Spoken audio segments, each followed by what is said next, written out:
Lo esencial en profecía, explorando el ministerio profético de Daniel y Juan. Lección 2. Mensajero de Dios a los reyes, lectura adicional o sugerida. Profetas y Reyes, páginas 351 a 360. Escrito por Elena Harmon de White.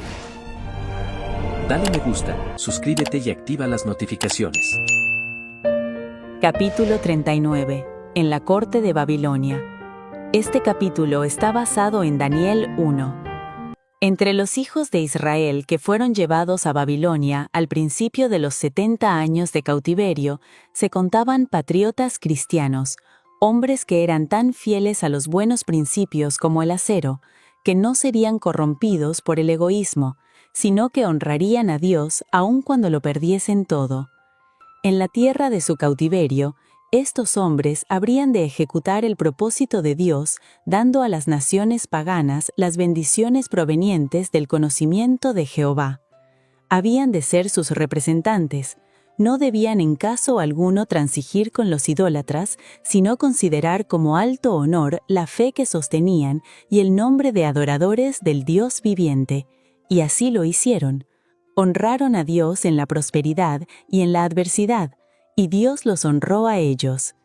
El hecho de que esos adoradores de Jehová estuviesen cautivos en Babilonia y de que los vasos de la casa de Dios se hallaran en el templo de los dioses babilónicos era mencionado jactanciosamente por los vencedores como evidencia de que su religión y sus costumbres eran superiores a la religión y las costumbres de los hebreos. Sin embargo, mediante las mismas humillaciones que había acarreado la forma en que Israel se había desviado de él, Dios dio a Babilonia evidencia de su supremacía, de la santidad de sus requerimientos y de los seguros resultados que produce la obediencia.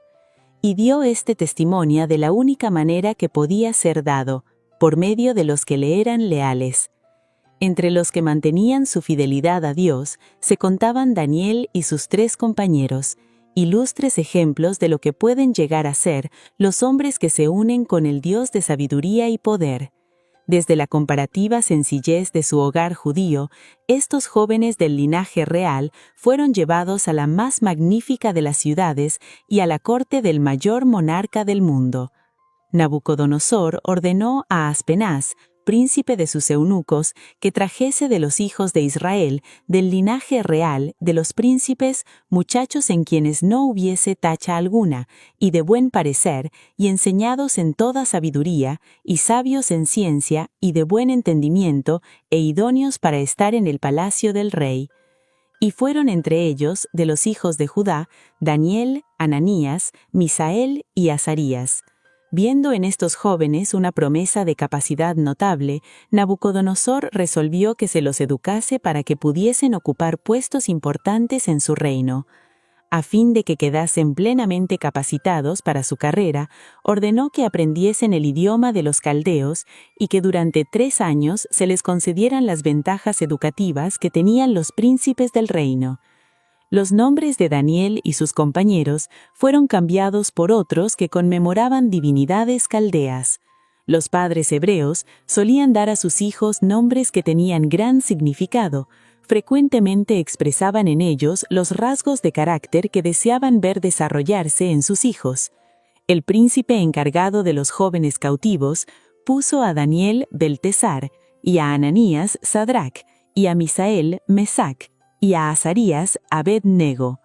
El rey no obligó a los jóvenes hebreos a que renunciasen a su fe para hacerse idólatras, sino que esperaba obtener esto gradualmente, dándoles nombres que expresaban sentimientos de idolatría, poniéndolos en trato íntimo con costumbres idolátricas y bajo la influencia de ritos sedictores del culto pagano, esperaba inducirlos a renunciar a la religión de su nación y a participar en el culto babilónico.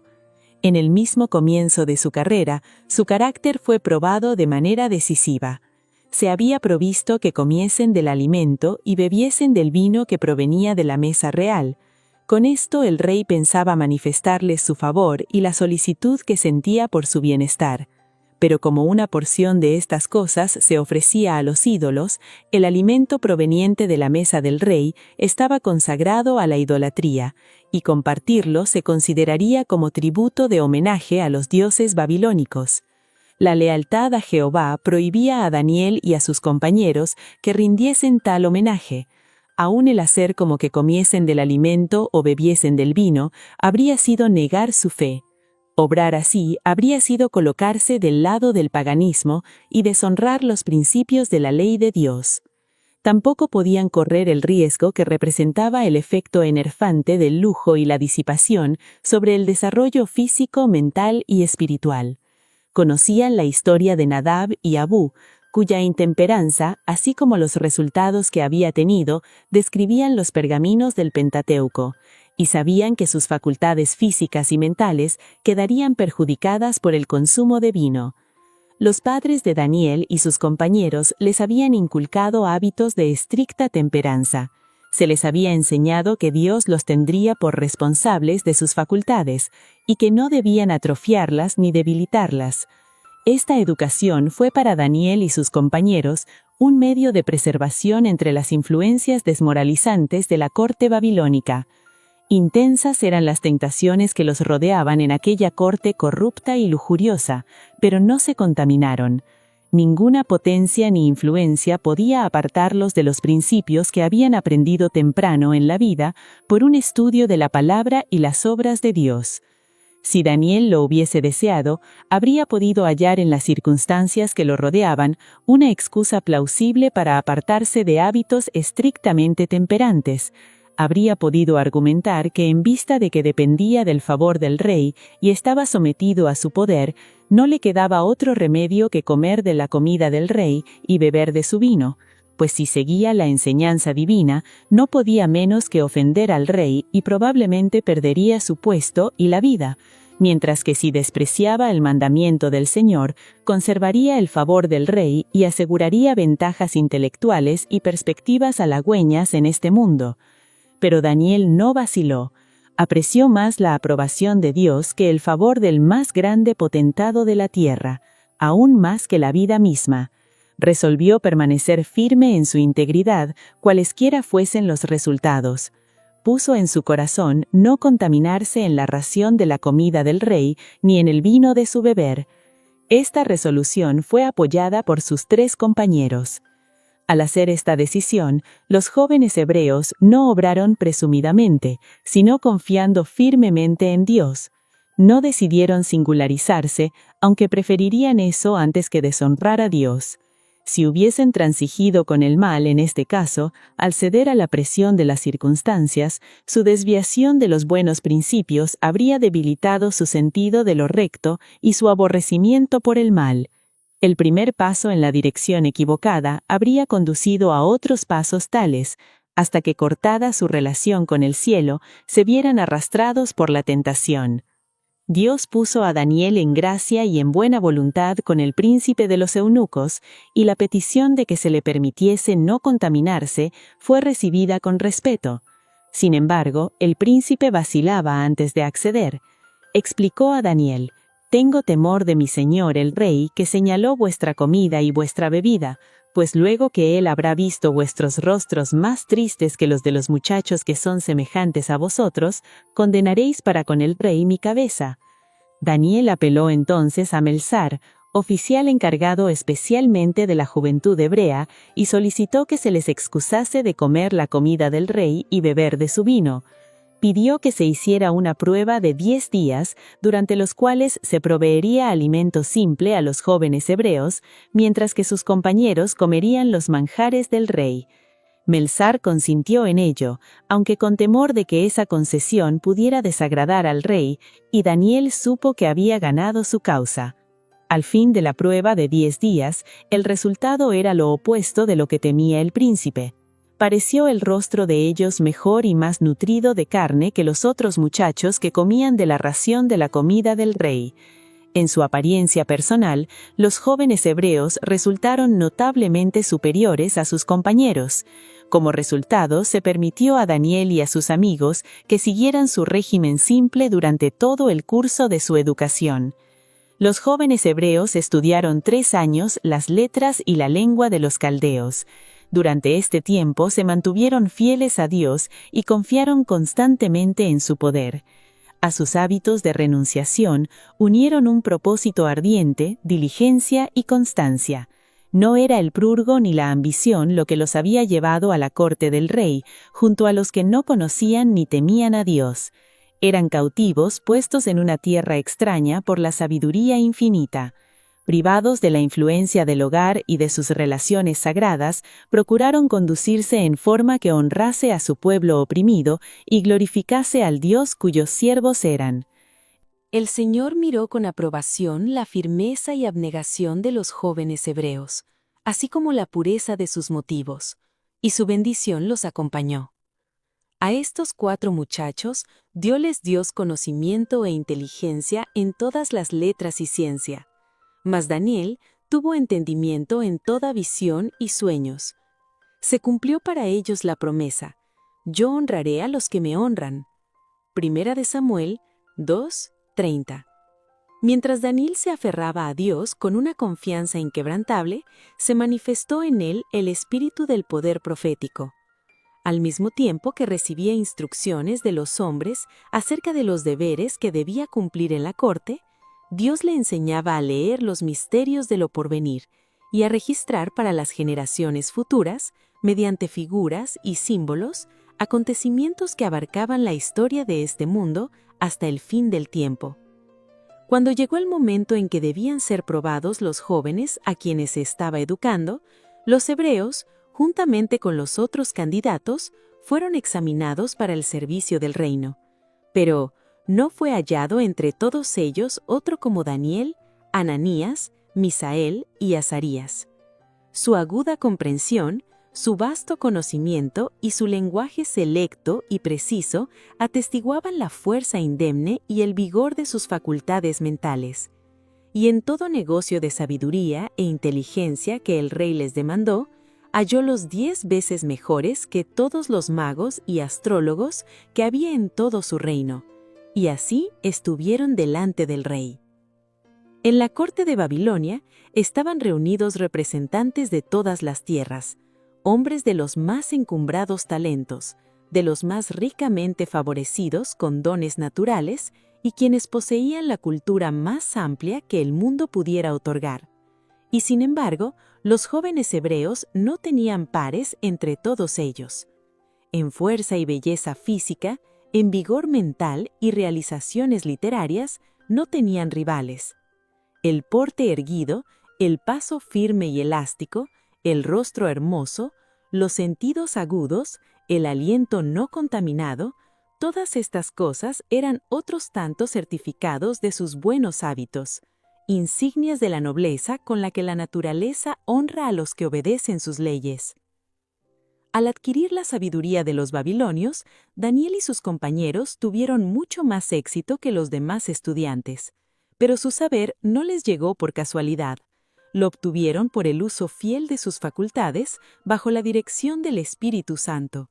Se relacionaron con la fuente de toda sabiduría, hicieron del conocimiento de Dios el fundamento de su educación. Con fe, oraron por sabiduría y vivieron de acuerdo con sus oraciones. Se colocaron donde Dios podía bendecirlos. Evitaron lo que habría debilitado sus facultades y aprovecharon toda oportunidad de familiarizarse con todos los ramos del saber. Siguieron las reglas de la vida que no podían menos que darles fuerza intelectual. Procuraron adquirir conocimiento con un propósito, el de poder honrar a Dios. Comprendieron que a fin de destacarse como representantes de la religión verdadera en medio de las falsas religiones del paganismo, necesitaban tener un intelecto claro y perfeccionar un carácter cristiano, y Dios mismo fue su maestro. Orando constantemente, estudiando concienzudamente y manteniéndose en relación con el invisible, anduvieron con Dios como lo hizo Enoc. En cualquier ramo de trabajo, el verdadero éxito no es resultado de la casualidad ni del destino. Es el desarrollo de las providencias de Dios, la recompensa de la fe y de la discreción, de la virtud y de la perseverancia. Las bellas cualidades mentales y un tono moral elevado no son resultado de la casualidad. Dios da las oportunidades, el éxito depende del uso que se haga de ellas. Mientras Dios obraba en Daniel y sus compañeros, el querer como el hacer por su buena voluntad, Filipenses 2:13, ellos obraron su propia salvación. En esto se revela cómo obra el principio divino de cooperación, sin la cual no puede alcanzarse verdadero éxito. De nada vale el esfuerzo humano sin el poder divino, y sin el esfuerzo humano, el divino no es útil para muchos. Para que la gracia de Dios nos sea impartida, debemos hacer nuestra parte. Su gracia nos es dada para obrar en nosotros el querer y el hacer, nunca para reemplazar nuestro esfuerzo. Así como el Señor cooperó con Daniel y sus compañeros, cooperará con todos los que se esfuercen por hacer su voluntad. Mediante el impartimiento de su Espíritu, fortalecerá todo propósito fiel, toda resolución noble. Los que anden en la senda de la obediencia encontrarán muchos obstáculos. Pueden ligarlos al mundo influencias poderosas y sutiles, pero el Señor puede inutilizar todo agente que obre para derrotar a sus escogidos. En su fuerza pueden vencer toda tentación y dificultad. Dios puso a Daniel y a sus compañeros en relación con los grandes de Babilonia, para que en medio de una nación idólatra representaran su carácter. ¿Cómo pudieron hacerse idóneos para un puesto de tanta confianza y honor? Fue la fidelidad en las cosas pequeñas lo que dio carácter a toda su vida. Honraron a Dios en los deberes más insignificantes, tanto en los deberes más importantes. Así como Dios llamó a Daniel para que testificara por él en Babilonia, nos llama hoy día a nosotros para que seamos sus testigos en el mundo. Tanto en los asuntos menores como en los mayores de la vida, desea que revelemos a los hombres los principios de su reino. Muchos están esperando que se les dé algo grande que hacer mientras desperdician diariamente las oportunidades que tienen de ser fieles a Dios. Diariamente dejan de cumplir con todo corazón los deberes pequeños de la vida. Mientras esperen alguna obra grande en la cual podrían ejercer los importantes talentos que creen tener y así satisfacer sus anhelos ambiciosos, van transcurriendo los días. En la vida del verdadero cristiano no hay cosas que no sean esenciales. A la vista del Omnipotente, todo deber es importante. El Señor mide con exactitud cada posibilidad de servir. Las capacidades que no se usen se tienen en cuenta tanto como las que se usan. Seremos juzgados por lo que deberíamos haber hecho y no hicimos porque no usamos nuestras facultades para glorificar a Dios. Un carácter noble no es resultado de la casualidad, no se debe a favores o dones especiales de la providencia, es resultado de la disciplina propia, de la sujeción de la naturaleza inferior a la superior y de la entrega del ser al servicio de Dios y de los hombres. Por la fidelidad que los jóvenes hebreos manifestaron a los principios de temperancia, Dios habla a los jóvenes de hoy. Se necesitan hombres como Daniel, que serán activos y audaces para la causa del bien. Se necesitan corazones puros, manos fuertes, coraje intrépido, porque la guerra entre el vicio y la virtud exige vigilancia incesante. Satanás se presenta a toda alma con tentaciones que asumen muchas formas seductoras en lo que respecta a la satisfacción del apetito. El cuerpo es un medio muy importante para desarrollar la mente y el alma para la edificación del carácter. De ahí que el adversario de las almas encamine sus tentaciones para debilitar y degradar las facultades físicas. El éxito que obtiene en esto significa con frecuencia la entrega de todo el ser al mal. A menos que las tendencias de la naturaleza física estén dominadas por una fuerza superior, obrarán con certidumbre ruina y muerte. El cuerpo debe ponerse en sujeción a las facultades superiores del ser. Las pasiones deben ser controladas por la voluntad, que ésta debe estar a su vez bajo el control de Dios. La facultad regial de la razón, santificada por la gracia divina, debe regir la vida. El poder intelectual, el vigor físico y la longevidad dependen de leyes inmutables. Mediante la obediencia a esas leyes, el hombre puede ser vencedor de sí mismo. vencedor de sus propias inclinaciones, de principados y potestades, de los gobernantes de estas tinieblas y de malicias espirituales en los aires. Efesios 6:12. En el antiguo ritual, que era el Evangelio en símbolos, ninguna ofrenda imperfecta podía ser llevada al altar de Dios. El sacrificio que había que representar a Cristo debía ser sin mancha.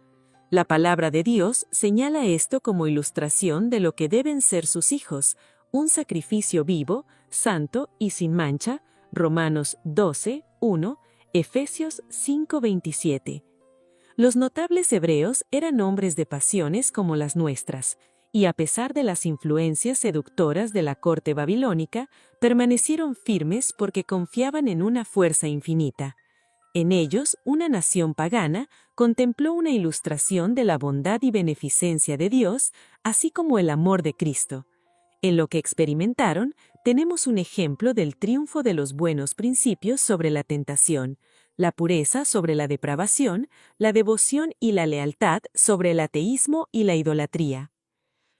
Los jóvenes de hoy pueden tener el espíritu que dominó a Daniel, pueden sacar fuerza de la misma fuente, poseer el mismo poder de dominio propio y revelar la misma gracia en su vida, aún en circunstancias tan desfavorables como las que predominaban entonces. Aunque rodeados por tentaciones a satisfacer sus apetitos, especialmente en nuestras grandes ciudades, donde resulta fácil y atrayente toda complacencia sensual, pueden permanecer por la gracia de Dios firmes en su propósito de honrar a Dios. Mediante una determinación enérgica y una vigilancia constante, pueden resistir toda tentación que asalte el alma. Pero solo podrá alcanzar la victoria el que resuelva hacer el bien por el bien mismo. ¿Qué carrera fue la de esos nobles hebreos? Pocos se imaginaban cuando se despedían del hogar de su infancia cuál sería su alto destino. Se entregaron a la dirección divina con tal fidelidad y constancia que Dios pudo cumplir su propósito por su intermedio. Las mismas poderosas verdades que fueron reveladas mediante estos hombres, Dios desea revelarlas mediante los jóvenes y los niños de hoy. La vida de Daniel y sus compañeros es una demostración de lo que Él hará en favor de los que se entreguen a Él y procuren con todo el corazón realizar su propósito. Amén. Dale me gusta, suscríbete y activa las notificaciones. Dios derrame múltiples bendiciones sobre tu vida y la de tu familia.